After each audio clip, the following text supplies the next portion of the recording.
বন্ধু বান্ধৱীসকল, আজি আমি আলোচনা কৰিম অসমৰ বিভিন্ন কম্পিটিটিভ এক্সামত আহিব পৰা সম্ভাৱ্যমূলক কিছু প্ৰশ্ন আৰু উত্তৰ। এতিয়া আমি আগবাঢ়িছোঁ আজি প্ৰথমটি প্ৰশ্নলৈ। প্ৰথমটি প্ৰশ্ন আছিলে অসমৰ জলবায়ু কেনেকুৱা? অপশ্যন ক'ত আছে উপক্ৰান্তীয় জলবায়ু, অপশ্যন খত আছে ক্ৰান্তীয় মৌচুমী বৰ্ষাৰণ্য জলবায়ু, অপশ্যন গত আছে ক্ৰান্তীয় আৰু উপক্ৰান্তীয় ঘাঁহনি, অপশ্যন ঘত আছে ওপৰৰ এটাও নহয়। ইয়াৰে শুদ্ধ উত্তৰটি হৈছে অপশ্যন খ, অসমৰ জলবায়ু ক্ৰান্তীয় মৌচুমী বৰ্ষাৰণ্য জলবায়ু।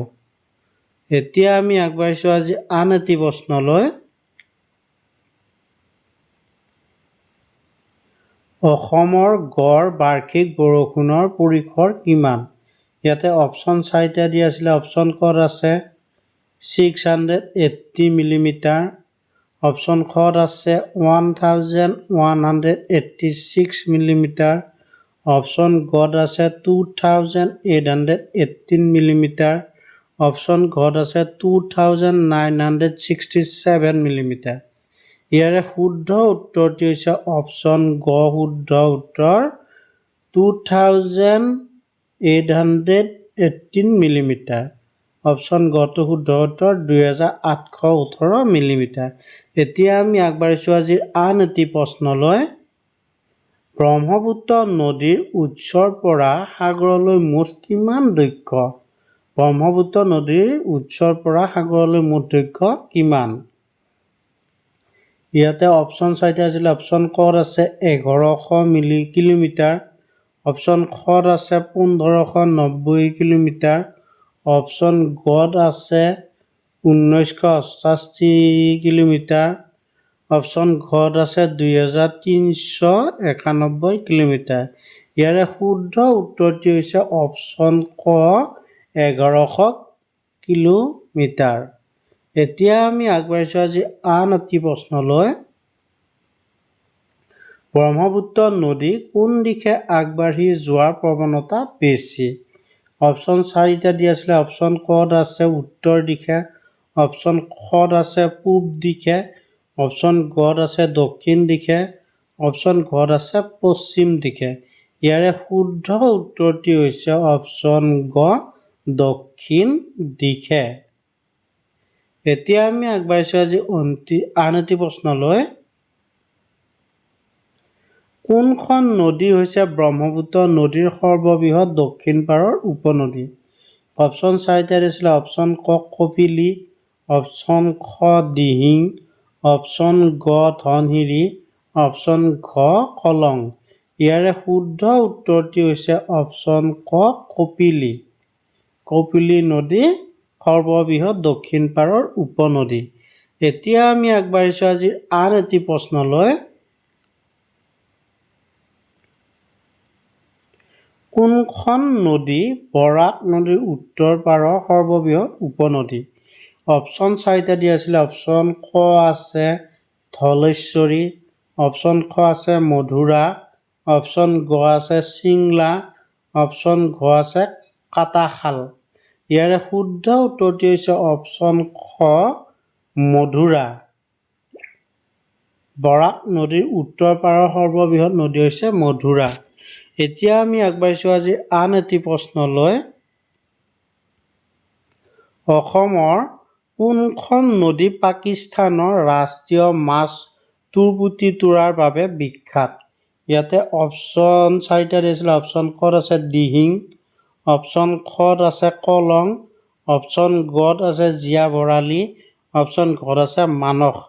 ইয়াৰে শুদ্ধ উত্তৰটি হৈছে জীয়া ভৰালী।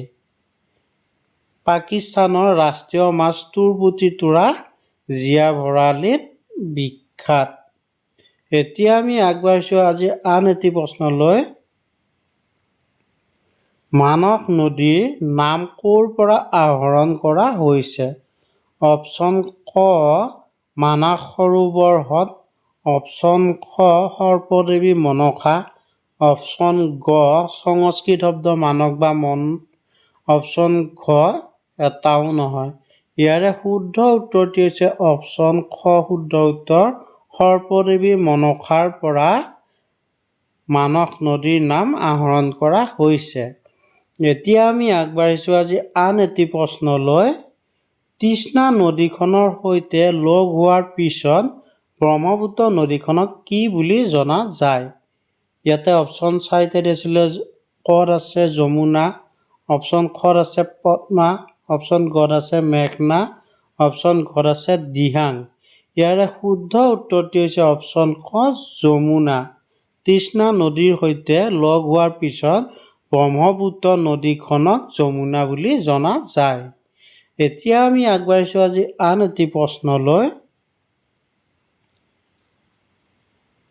নগা পাহাৰত উৎপন্ন হোৱা নদীখনৰ নাম কি?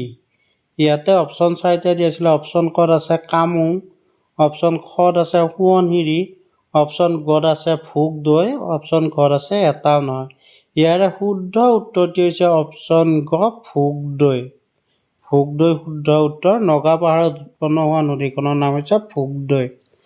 এতিয়া আমি আগবাঢ়িছোঁ আজি আন এটি প্ৰশ্নলৈ।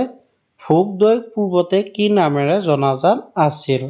ইয়াতে অপশ্যন চাৰিটা আছিলে। অপশ্যন কত আছে টিপকাই, অপশ্যন খত আছে ননৈ, অপশ্যন গত আছে দিছৌ, অপশ্যন ঘত আছে গাভৰু। ইয়াৰে শুদ্ধ উত্তৰটি হৈছে অপশ্যন গ দিছৌ। ভোগদৈ পূৰ্বতে দিছৌ নামেৰে জনাজাত আছিল। এতিয়া আমি আগবাঢ়িছোঁ আজি আন এটি প্ৰশ্নলৈ। বৰাক নদীৰ একমাত্ৰ বাও উপনদী কোনখন? প্ৰশ্নটি আছিলে বৰাক নদীৰ একমাত্ৰ বাও উপনদী কোনখন? অপশ্যন কত আছে জিৰি, অপশ্যন খত আছে মধুৰা, অপশ্যন গত আছে সোণাই, অপশ্যন ঘত আছে জাতিংগা। ইয়াৰে শুদ্ধ উত্তৰটি হৈছে অপশ্যন গ সোণাই। সোণাই শুদ্ধ উত্তৰ। বৰাক নদীৰ একমাত্ৰ বাও উপনদীখন হৈছে সোণাই। এতিয়া আমি আগবাঢ়িছোঁ আজি আন এটি প্ৰশ্নলৈ। দিখৌ নদী ক'ৰ উপনদী? অপশ্যন চাৰিটা দিয়া আছিলে ইয়াৰে। বৰাক, অপশ্যন খ আছে ব্ৰহ্মপুত্ৰ, অপশ্যন গ আছে সোৱণশিৰি, অপশ্যন ঘ এটাও নহয়। ইয়াৰে শুদ্ধ উত্তৰটি হৈছে অপশ্যন খ ব্ৰহ্মপুত্ৰ। দিখৌ নদী ক'ৰ উপনদী? ব্ৰহ্মপুত্ৰৰ উপনদী। এতিয়া আমি আগবাঢ়িছোঁ আজি অন্তিমটি প্ৰশ্নলৈ। অন্তিমটি প্ৰশ্ন আছিলে আই নদী ক'ৰ উপনদী? ইয়াতে অপশ্যন চাৰিটা আছিলে। অপশ্যন কত আছে মানস, অপশ্যন খ আছে ডিব্ৰু, অপশ্যন গত আছে বুঢ়ীদিহিং, অপশ্যন ঘত আছে ধনশিৰি। ইয়াৰে শুদ্ধ উত্তৰটি হৈছে মানস। আই নদী মানসৰ কি উপনদী। আই নদী ক'ৰ উপনদী? মানসৰ উপনদী।